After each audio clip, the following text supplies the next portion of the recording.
주님께서 여러분을 위해 이 땅에 오셨습니다. 자신의 전부를 우리에게 주심으로 우리를 존귀한 하나님의 자녀로 삼으셨고 우리의 목자가 되셔서 오늘 우리의 삶을 인도하고 계신 줄로 믿습니다. 그런데 주님께서 우리의 목자가 되셔도 늘 푸른 초장과 실만한 물가만 있는 것은 아니죠. 때로는 주님이 목자이신데도 사망의 음침한 골짜기를 걸어갈 때도 있습니다. 주님이 목자이신데도 광야를 걸어가는 그 인생의 여정이 계속 이어질 때도 있는 것이죠. 우리는 하나님께서 우리에게 허락하신 삶의 고난의 이유가 무엇인지, 그 의미가 무엇인지 다 알 수 없습니다. 그러나 분명한 것은 하나님께서는 광야 가운데서도 우리에게 은혜를 베풀어 주신다는 것입니다. 기쁘고 감사하고 즐거운 일들 속에만 하나님의 은혜를 담아 놓으신 것이 아니라 외롭고 힘들고 고독한 그런 상황을 겪는 와중에도 하나님은 우리 삶에 은혜로 함께 하시는 하나님이신 줄로 믿습니다. 오늘 함께 읽은 시편 63편은 초대교회 성도들이 가장 사랑했던 시편 중에 하나입니다. 여러 시편들이 있지만 왜 이 시편을 사랑했을까요? 예배의 시작을 이 시편 63편으로 시작하곤 했다곤 합니다. 여러분 오늘 시편의 여러 구절 중에 3절, 4절 보시면 아마 익숙한 노래가 떠오르실 거예요. 주의 인자 하심이 생명보다 나음으로 내 입술은 주를 찬양. 네, 모태신앙이신 분들 아마 다 아시지 않을까 싶은데 굉장히 익숙한 노래이기도 하죠. 이 찬양을 초대교회 성도들이 굉장히 사랑했는데 그 이유는 오늘 이 시편 63편의 저자가 다윗인데 다윗이 처한 상황과 자신들의 현실이 많이 오버랩 되었기 때문이 아닌가 추측할 수 있습니다. 초대교회 성도들은 로마의 극심한 박해에 시달려 했어요. 그래서 한치 앞을 알 수 없는 상황 속에서 신앙을 지켜왔습니다. 어제까지 같이 이렇게 함께 예배하던 지체 중에 한 사람이 로마 군병들에게 잡혀가서 감옥에 갇히기도 하고 화형을 당하기도 하는 그런 극심한 박해 때문에 많은 사람들이 신앙을 버리고 배교하는 일도 생겼던 그런 상황이었던 거죠. 광야와 같은 시절을 지나고 있던 그 초대교회 성도들은 아들 압살롬에게 쫓겨나서 광야를 전전하면서 이 시편을 썼던 다윗의 모습 속에서 아마 자신들을 발견하곤 했을 것입니다. 비슷한 처지의 상황에 있는 사람들끼리는 굳이 말하지 않아도 통하는 게 있잖아요. 서로 보고 씩 웃기만 해도 무슨 생각을 하는지 알 수 있는 그런 때가 있습니다. 예배 시작마다 이 시편을 부르면서 광야 가운데서도 함께 하시는 하나님을 붙잡았던 것이 그들의 삶이 아니었을까 싶어요. 그래서 이 시편 63편은 광야의 한복판을 지나고 있는 모든 사람들이 고백해야 될 시편이기도 합니다. 오늘 말씀을 통해서 광야 가운데서 우리가 경험하게 되는 것들을 세 가지로 한번 정리해 보도록 하겠습니다. 첫 번째입니다. 광야에서 우리는 하나님을 향한 간절함을 회복하게 됩니다. 1절 말씀을 같이 한번 읽겠습니다. 시작. 하나님이여 주는 나의 하나님이시라.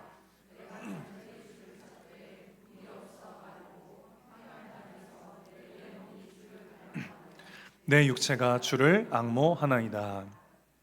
아들 압살롬에게 쫓기면서 광야를 헤매는 동안에 다윗이 오늘 이 시편을 썼는데요. 여러분 일국의 왕이 사막 한가운데에서 갈증에 시달리면서 도망 다니는 상황이 얼마나 비참하게 느껴졌겠습니까? 그러나 더 다윗의 마음을 힘들게 한 것은 사랑하는 아들의 배신이었을 것입니다. 갈증에 시달리고 사랑을 잃어버린 이 아픔 가운데에서도 다윗은 마음 깊은 곳에서부터 터져 나오는 하나님을 향한 갈망을 의식하고 있어요. 지금까지 쌓아왔던 것들이 한순간에 무너질 위기에 처해 있는 상황에서 다윗이 뭐라고 고백합니까? 하나님이여 주는 나의 하나님이십니다.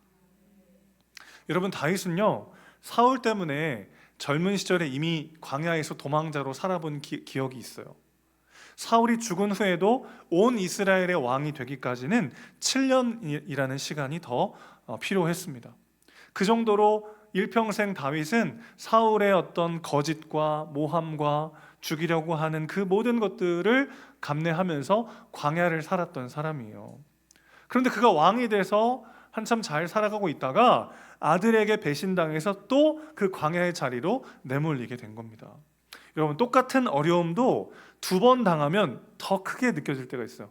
그 과정을 다 알기 때문에. 일제시대에 여러 혹독한 고문법들이 있었지만 이런 방법이 있었다고 해요. 어떤 사람을 독립투사를 잡아왔어요. 그래서 그 사람의 동료들이 지금 어디에서 뭐 하는지 막 얘기하라고 하는데 얘기를 안 하잖아요. 그래가지고 그 사람을 감옥에 가둡니다. 그리고 3일씩 굶겨요. 그리고 막 온몸을 막 진흙탕에 굴려서 막 더럽히고 씻지도 못하게 하고 자지도 못하게 하는 거예요. 그러다가 어느 날 갑자기 한 순사가 와가지고 선생님 죄송합니다. 저희가 사람을 잘못 봤네요. 그래가지고 깨끗하게 씻기고 입히고 먹여서 감옥을 내보내는 거예요. 감옥 대문에서 갑자기 다시 붙잡은 다음에 이리 와. 그래가지고 처음부터 다시 진흙에 굴리고 먹이지도 않고 재우지도 않고 똑같은 고문을 또 한다는 거예요. 그러면 여지없이 열의 9명은 다 불어버린다는 겁니다. 여러분, 똑같은 고난을 또 당한다는 건 우리에게 너무 큰 두려움으로 여겨지지 않겠어요? 다윗은 이미 그 광야의 생활이 뭔지 알아요. 자기가 젊었을 때 왕이 되기 전에 그 광야에서 언제 끝날지도 모르는 그 도망자 세월을 이미 경험했던 사람이란 말이죠. 그러니까 그가 노년에 또 광야에 내몰렸을 때 얼마나 두려움이 컸겠습니까? 사랑하는 아들에 대한 배신감과 또 언제 끝날지 모르는 광야의 그 두려움과 막막함이 아마 다윗의 마음을 집어삼켰을 거예요. 그런데 다윗은 뭐라고 고백합니까? 주님은 나의 하나님이십니다. 그가 이렇게 고백할 수 있었던 이유가 뭡니까? 1절 하반절을 다시 보십시오. 내 영혼이 주를 갈망하며 내 육체가 주를 앙모하나이다. 이렇게 고백하고 있어요. 그 안에 하나님을 간절히 바라는 마음이 있었기 때문이라는 것입니다. 여러분, 다윗은 왕이잖아요. 왕. 그 보통 왕이 아니고 주변 모든 나라와 전쟁을 해서 한 번도 패한 적이 없는 왕입니다. 그러니까 한 인간으로서 세상에서 얻을 수 있는 모든 즐거움과 기쁨을 다 경험해 본 사람이에요. 왕으로서 주변 모든 나라들을 정복하면서 권력의 최정점에 서보기도 했고요. 어마어마한 부를 소유해 보기도 했습니다. 수많은 부인들을 두면서 마음껏 쾌락에 빠져보기도 했던 게 그의 삶이죠. 그런데 그 모든 시간들을 통해서 다윗이 깨달은 건 뭐였냐면 그 모든 것들이 결코 나를 만족시킬 수가 없었다는 것입니다. 하나님만이 채울 수 있는 영혼의 빈자리가 채우고 이루고 이뤄도 더욱 선명하게 다윗의 마음을 사로잡았던 것이죠. 여러분, 나를 온전히 사랑해주고 늘 나와 함께 해주고 나를 전적으로 용납해주고 나를 채워줄 무언가는 이 세상에 존재하지 않습니다. 하나님만이 그것을 채워줄 수 있다는 것을 다윗은 거의 모든 것들을 채워보고 난 다음에도 오히려 더욱더 선명하게 깨닫게 된 것이죠. 그래서 지금 다윗이 집중하는 건 뭐예요? 내가 얼마나 절망적인 상황 가운데 또 빠져들었는가에 집중하는 게 아니라 그가 하나님을 바라보고 하나님을 갈망하면서 그분 안에서의 은혜와 기쁨을 누리려고 몸부림치고 있는 것이죠. 2절을 보십시오. 내가 주의 권능과 영광을 보기 위하여 이와 같이 성소에서 주를 바라보았나이다. 이런 문제 속에 우리는 그 문제 안에 빠져서 그 문제만 바라볼 때가 많아요. 그런데 그 문제가 해결되고 나면 우리 삶에 진정한 기쁨과 만족이 옵니까? 그렇지 않아요. 또 다른 문제가, 또 다른 어려움이, 또 다른 과제가, 또 다른 상이 내 삶에 몰려오는 게 우리 인생 아니겠어요? 그래서 오늘 다윗이 집중하는 건 뭐냐면 내가 언제 왕궁으로 돌아갈 수 있을지, 언제 이 모든 광야 생활을 끝낼 수 있을지를 보는 게 아니라 주의 영광을 보며 주님을 바라봅니다. 이렇게 고백하고 있는 거죠. 내가 다른 것이 아니라 오늘 주님과의 교제와 주님과의 관계에서 오는 그 기쁨과 만족을 내가 누리기 원합니다. 그렇게 고백하고 있는 것이죠. 여러분, 광야는 사람을 단순하게 만듭니다. 어려움을 당할 때 생각이 단순해지죠. 생각이 막 복잡하다가도 아주 심한 어려움을 당하면 거기에 내 마음을 뺏기게 돼 있어요. 금식 해보셨잖아요. 금식하면 제일 먼저 깨닫게 되는 게 뭡니까? 배고프다는 거죠. 먹는 게 이렇게 중요하구나. 금식 끝나면 이거 먹어야 되겠다. 그런 생각으로 우리의 마음이 하나가 됩니다. 하나가. 고난을 통해 우리는 내가 가지고 있었던 거추장스러운 장신구들을 다 떼어내고 내가 진짜 갈망해야 되는 것이 무엇인지 그 한 가지에 집중하는 법을 배우게 되는 것이죠. 광야는 진짜 중요한 것이 무엇인지 우리에게 알려줍니다. 내가 얼마나 그간 필요 없는 것들에 집중했는지를 깨닫게 하는 거죠. 그 시간들을 통해서 우리는 다시 한번 하나님을 향한 간절함을 회복하게 되는 것이죠. 자, 이 모든 것들을 내려놓은 다윗이 고백하는 것이 바로 3절입니다. 주의 인자하심이 생명보다 나음으로 내 입술이 주를 찬양할 것이라. 여러분, 생명보다 소중한 것이 뭐가 있겠어요? 돈도 명예도 권력도 죽고 나면 무슨 의미가 있습니까? 그런데도 다윗이 지금 이렇게 고백하는 이유가 무엇일까요? 주님의 사랑이 없으면 나는 살아도 사는 것이 아닙니다. 그는 지금 그렇게 고백하고 있는 거죠. 주님의 사랑이 없이는 내 삶에 의미가 없고 내 생명보다 주님의 사랑이 더 귀합니다. 주님의 사랑은 내가 살아야 할 이유이자 존재의 의미입니다. 주님이 없으면 나도 없습니다. 하나님의 사랑이 내 삶의 원천임을 그가 지금 고백하고 있는 것이죠. 언제요? 그 모든 것들을 빼앗기고 난 다음에 내가 정말 집중해야 될 것이, 내가 정말 간절히 찾아야 될 것이 하나님 한 분이고 그분의 사랑과 은혜라는 것을 다윗은 지금 고백하고 있는 것이죠. 그러면서 4절 보십시오. 이러므로 나의 평생에 주를 송축하며 주의 이름으로 말미암아 나의 손을 들리이다. 손을 든다는 건 찬양한다는 뜻입니다. 여러분, 지금 다윗은 여전히 광야에 있어요. 여전히 문제는 해결되지 않았어요. 그런데 지금 이렇게 고백하고 있는 거예요. 내가 평생 주님을 찬양하겠습니다. 고난에서 나를 건져주시면 찬양하는 게 아니고요, 이 문제가 해결되고 나면 하나님을 찬양하는 게 아니고요, 내 삶이 조금 더 괜찮아지면 그때서 하나님을 바라보는 게 아니라 하나님 자체를 갈망하고 하나님 자신을 예배하며 그분 안에 진짜 만족을 누리겠다고 선포하고 있는 것이죠. 헛된 것을 갈망하는 삶은 늘 목마르고 배고플 뿐이죠. 그러나 하나님을 간절히 찾는 자는 하나님의 임재의 기쁨을 경험하게 된 줄로 믿습니다. 지금 광야를 걷고 계십니까? 자의반 타의반으로 내가 중요하게 생각했던 그것들을 내려놔야 되는 시간을 우리는 경험해요. 그때 우리가 뭘 배웁니까? 하나님 한 분만으로 충분하다는 것을 배웁니다. 하나님을 간절히 찾고 그분께 부르짖을 때 그분만이 주실 수 있는 참된 만족과 기쁨을 우리가 누리는 삶으로 부름받았다는 것을 우리는 경험하게 될 줄로 믿습니다. 그 간절함을 회복하시는 저와 여러분 되시기를 주님의 이름으로 축원합니다. 두 번째는요, 광야에서 우리는 하나님이 주시는 영적 진수성찬을 경험하게 됩니다. 5절 말씀 다 같이 한번 읽어주십시오. 시작. 골수와 기름진 것을 먹음과 같이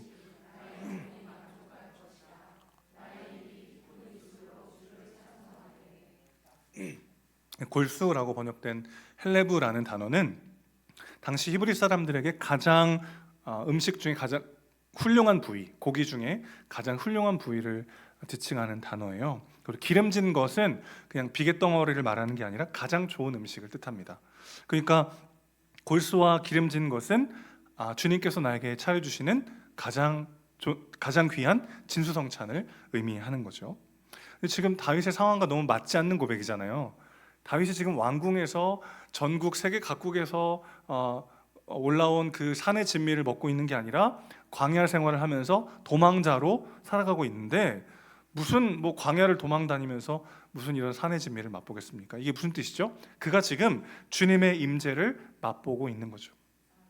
그것이야말로 내가 먹는 최고의 진수성찬이라고 다윗은 고백하고 있는 것입니다. 세상 그 무엇과도 바꿀 수 없는 하나님의 임재가 주는 기쁨과 영광을 그가 지금 맛보고 있는 거죠. 제가 종종 말씀드린 적이 있는데 저는 자취할 때 늘 배고픔에 시달렸던 것 같아요. 그래서 조금 과장해서 말하면은 한 번은 급식을 다 먹고 식판을 들자마자 배고파가지고 바로 매점에 가서 빵과 우유를 한 번 더 먹은 적이 굉장히 많이 있습니다. 그런데 이 신기한 현상은 주말에 집에 와서 어머니가 차려주시는 밥을 먹고 나면 싹 사라지는 거예요. 그때 제가 느꼈던 허기는 그냥 배가 고파서 오는 허기가 아니죠. 뭔지 모를 채워지지 않는 그리움과 외로움이 주는 허기가 아니었을까 싶어요. 하나님 안에 우리 영혼의 생명수가 있습니다. 하나님 안에 우리 영혼이 진짜 배불리 먹을 수 있는 생명의 양식이 있습니다. 그 하나님의 임재를 경험하는 저와 여러분 되시기를 주님의 이름으로 축원합니다. 근데 그 임재를 우리가 정말 맛보고 씹고 즐기려면 광야가 필요하더라고요. 여러분 금식하고 난 다음에 아까 금식 얘기했는데 금식 후에 보식으로 죽을 먹잖아요. 금식 후에 먹는 죽이 정말 죽이죠. 진짜 맛있어요. 금식하고 난 다음에 먹는 죽은 밥알 하나하나의 맛이 느껴지면서 이 밥이라고 하는 게 이렇게 배고프네요. 점심이 다 됐는데 밥이라는 게 이렇게 고소하구나 알게 돼요. 평소에는 밥맛을 우리가 느끼며 사나요?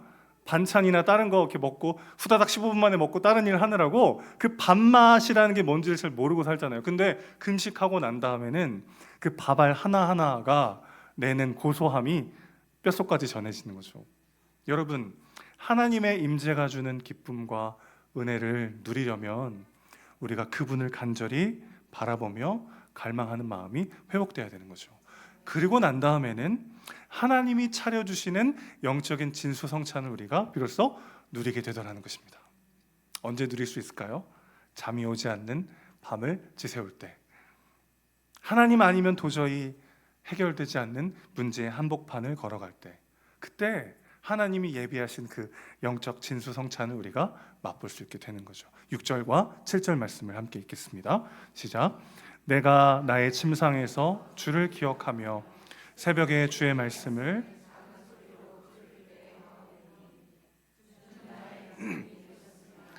내가 주의 날개 그늘에서 즐겁게 부르리이다. 여러분, 다윗은 지금 밤을 꼬박 지새웠습니다. 잠이 오겠어요? 지금 이 상황에서 아들 때문에 쫓겨나가지고 왕궁에서 쫓겨나서 광야를 전전하는 그 상황 속에 어떻게 잠이 오겠어요? 걱정과 두려움과 분노에 사로잡혀서 이리저리 뒤척이며 잠을 이루지 못하던 다윗은 그 시간을 뭘로 바꿉니까? 하나님께 기도하며 그분께 호소하는 시간으로 바꿨어요. 여러분, 잠 오지 않는 이리저리 뒤척이며 괴로워하는 날밤 지새우는 그런 밤을 경험해 본 적 없는 사람이 누가 있겠습니까? 그런데 중요한 건 그런 밤을, 그 불면의 밤을 다윗은 다른 용도로 사용했다는 거예요. 그가 침상에서 잠이 안 올 때마다 내 상황에 빠져서 절망감과 우울감에 사로잡혀 있는 것이 아니라 그 순간 하나님의 말씀을 묵상하고 기도하면서 하나님의 임재와 하나님의 은혜를 누리는 시간으로 그는 활용하고 있었다는 것입니다. 여러분, 잠 못 이루는 밤들이 길어질수록 하나님과 교제하며 그분이 주시는 영적인 진수성찬을 풍성히 누리시기를 주님의 이름으로 축복합니다. 그 진수성찬이라는 게 뭘까요? 주님이 나의 도움이심을 다시 한번 경험하는 거죠. 내가 주님의 날개 그늘 아래에 있다는 것을 다시 한번 경험하는 순간이에요. 잠이 오지 않는 불안함과 두려움이 엄습할 때, 그때야말로 말씀을 먹고 기도하며 내 마음을 토해놓고 그렇게 하나님의 임재와 그분의 은혜와 사랑 안에 있음을 다시 한번 경험하는 은혜의 시간으로 삼는 우리 모두가 되시기를 주님의 이름으로 축복합니다. 제 지인 목사님 중에 한 분이 딸이 셋인 분이 계세요. 늘 저한테 자랑해요. 자기 딸들이 얼마나 사랑스럽고 이쁜지. 아들만 둘 있는 저의 마음을 늘 긁어놔요. 유독 딸 중에 셋째 딸, 막내 딸이 그렇게 이쁘대요. 유독 사랑스럽고 막 진짜 눈에 넣어도 안 아플 것 같다고. 그분 눈이 작은데 안 들어갈 것 같은데 하여튼 그렇게 이쁘대요. 근데 이 딸이 어느 날 6학년이 됐어요. 사춘기가 와가지고 아빠하고 말도 잘 안 하고 학교 갔다 오면 문 닫고 들어가서 나오질 않는다는 겁니다. 너무 아빠가 막 마음이 아프대요. 근데 그러다가 어느 날 교회 간다고 거짓말하고 친구들이랑 나가서 시내에서 놀다가 다른 교인한테 걸린 거예요. 그래서 아빠도 알게 됐습니다. 그래서 막 너무 막 배신감이 들더라는 거예요. 얘가 어떻게 나한테 이럴 수 있을까? 그렇게 사랑했는데 얘가 어떻게 나한테 이럴 수 있나? 그러면서 막 얘가 나중에 막 잘 자라날 수 있을까? 막 걱정이 막 돼가지고 잠이 안 오더래요. 저는 딸이 없어서 그렇게까지 공감은 안 됩니다만은 딸에 대한 막 그 배신감과 걱정 때문에 막 잠을 설쳤대요. 이분도 목사님이니까 기도했을 거 아니에요, 그 시간에. 그래서 막 하나님께 한탄하고 호소하는 기도. 저 기집애 가지고 어떻게 커야 될지 막 모르겠다 막 그런 막 기도를 막 하는 중에 하나님이 음성은 아닌데 거부할 수 없는 마음의 감동으로 이런 말씀을 주시더래요. 딸내미 이쁘지? 너도 나한테 그렇다. 그 순간 내가 딸을 사랑했는데 배신당했다라고만 생각했는데 하나님이 나를 얼마나 사랑하시는가가 뼈에 사무치듯 와닿더라는 거예요. 내가 이 딸내미를 너무 사랑해가지고 막 금이야 오기야 불면 날아갈까 잡으면 부러질까 막 그렇게 사랑으로 바라보는 그 눈빛으로 하나님이 나를 바라보신다는 생각이 목사인데 그때서야 진정으로 믿어졌다는 거예요. 그러면서 자신의 유년 시절이 또 생각났다는 거예요. 자기도 사실은 헌금하라고 주신 돈 몰래 훔쳐다가 친구들이랑 막 과자 사 먹기도 하고 공과 공부 시간에 막 떠들고 장난쳤던 막 그런 기억들이 막 나면서 그런 나를 신실하게 사랑하시고 인도하시고 지키셔서 목사로 부르시고 귀하게 써주시는 하나님의 은혜가 막 가슴에 사무쳤다는 거예요. 여러분, 광야는 내가 사랑하던 것들로부터 배신당한 내가 진정으로 나를 사랑하시는 분을 다시 만나는 곳입니다. 그리고 그분이 차려놓으신 영적 진수성찬을 맛보는 곳인 줄로 믿습니다. 잠 못 이루는 밤, 내 생각, 내 계획으로 가득 채우지 말고 그 하나님의 임재를 풍성히 누리시기를 주님의 이름으로 축복합니다. 마지막 세 번째예요. 광야에서 우리는 하나님의 공의를 경험합니다. 8절 말씀 같이 한번 읽겠습니다. 시작. 나의 영혼이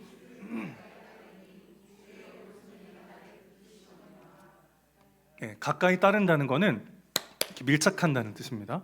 내가 주님께 찰싹 달라붙었다는 거예요.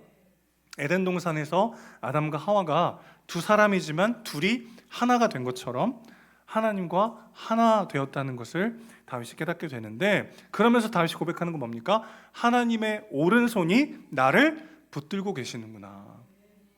하나님의 오른손이 나를 붙들고 계신다. 이게 어떤 의미일까요? 하나님이 능력의 손으로 나를 지키시고 보호하신다는 뜻이죠. 그런데 무엇으로부터 보호하십니까? 어떤 위협과 어려움으로부터도 나를 보호하시죠. 그런데 오늘 다윗은 새로운 하나님의 보호하심을 경험했어요. 내가 직접 원수를 갚다가 더 큰 죄에 빠지지 않도록 나를 지켜 보호하시는 그 하나님을 다윗이 경험하게 됩니다. 여러분, 하나님은 우리가 악을 악으로 갚지 않기를 원하십니다. 나에게 죄를 지은 그 사람을 똑같이 갚아주는 것을 하나님 원치 않으세요. 왜 그럴까요? 로마서 12장 19절부터 17절부터 19절 말씀 같이 한번 읽어보겠습니다. 시작. 아무에게도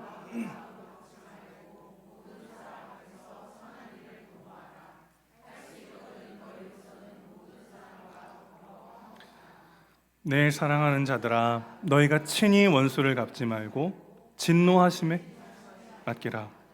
기록되었을 때 원수 갚는 것이 내게 있으니 내가 갚으리라고 주께서 말씀하시니라. 아멘. 여러분, 악을 악으로 갚지 말고 원수를 원수로 갚지 말라. 성경에서 빼버리고 싶은 구절 아니에요? 정말 그 순종이 잘 안 되는. 근데 왜 하나님이 그렇게 하라고 하십니까? 원수 갚는 게 누구에게 있대요? 내게 있대요. 내가 친히 갚을 것이다. 네가 분노하지 말고 나의 진노하심에 맡기라. 네가 원수를 갚지 말고 내가 갚으리라. 이렇게 주님이 말씀하십니다. 왜 그렇습니까? 여러분, 죄는 우리 밖에만 있는 게 아니라 우리 안에도 있죠. 공명이라는 게 있습니다. 성악가가 막 노래를 부르면 그 주파수가 유리잔이랑 맞으면요, 막 노래를 부를 때 어떻게 돼요? 유리잔이 깨지죠. 죄라고 하는 것이 내 밖에만 있는 게 아니라 내 안에도 있어서 우리가 악을 악으로 갚으려 할 때 내 밖의 악과 내 안의 악이 공명해서 우리가 점점 더 악에 물들 수밖에 없기 때문에 하나님은 악을 악으로 갚지 말라고 우리에게 말씀하시는 거죠. 김지훈 감독의 악마를 보았다라는 영화가 있습니다. 약혼자를 잔인하게 죽인 살인범을 잡아서 복수하는 내용의 영화예요. 근데 이제 주인공이 국정원 출신의 요원이에요. 그래서 그 사이코패스 살인자를 잡는데 크게 오래 걸리지 않습니다. 근데 이 사람을 한 번에 죽이면 이 사람이 지은 그 끔찍한 죄들을 제대로 죄값을 치르지 못하고 그냥 한 번에 죽는 건 난 용납할 수가 없다. 그래가지고요, 잡은 다음에 신체를 막 이렇게 적당하게 표현할 방법이 없네. 하여튼 막 다치게 해요. 그리고 이제 풀어줍니다. 그리고 또 잡아가지고 또 다치게 하고 또 풀어주고, 계속 이걸 반복하고 마지막에는 가족들 앞에서 아주 잔인하게 죽게 만들어요. 악마를 보았다라는 영화의 제목이 중의적 표현으로 다가왔어요. 처음에는 사이코패스요, 사람을 막 사정없이 죽이는 그 사람 안에 있는 악마를 봤지만, 그 사람에게 막 복수하는 과정 중에 내 안에도 있는 악마를 그가 보기 시작한 거죠. 그래서 마지막 복수를 하고 난 다음에 막 시원해가지고 막 그래 내가 잘했다 이렇게 끝나는 게 아니라 주인공이 절규하고 괴로워하면서 영화는 끝이 납니다. 처음 만나게 되는 악마는 그 살인범이었지만 점차 약혼자를 잃은 주인공 안에 있는 악마적 본성이 드러나는 거죠. 내 안에 있는 악마를 본 거 아니겠어요? 이것이 심판을 하나님께 맡겨야 되는 이유이기도 합니다. 하나님은 반드시 심판하십니다. 내가 원하는 시간 안에 내가 원하는 방법으로 하지 않으셔서 그렇지 하나님은 반드시 심판하십니다. 내가 내 방법과 내가 원하는 시간 안에 원수를 갚으려고 하면 그게 나를 상하게 해요. 그게 우리를 더 깊은 죄에 빠지게 한단 말이죠. 그래서 우리가 광야를 걸어가고 있는 이 순간 하나님은 직접 원수를 갚지 말고 나에게 맡기라고 말씀하시는 거죠. 그런데 사실 광야를 걷는 중에는요, 직접 원수를 갚을 수가 없어요. 왜냐면 내가 힘이 없었어요. 광야 가운데 걸을 때 내가 힘이 없어서 원수를 못 갚기도 하고, 때로는 사랑하라는 말씀 때문에 갚을 수 있는데도 못 갚을 때도 있습니다. 어느 쪽이든 둘 다 광야인 건 마찬가지예요. 그게 광야예요, 정말. 그런데 그게 축복이에요. 광야를 사는 동안 우리는 내가 원수를 갚다가 나도 악에 물드는 비극을 막을 수 있습니다. 광야에 있기 때문에 나도 죄에 물들지 않고 하나님이 가장 정의롭게 심판하시는 모습을 옆에서 지켜볼 수 있게 되는 거죠.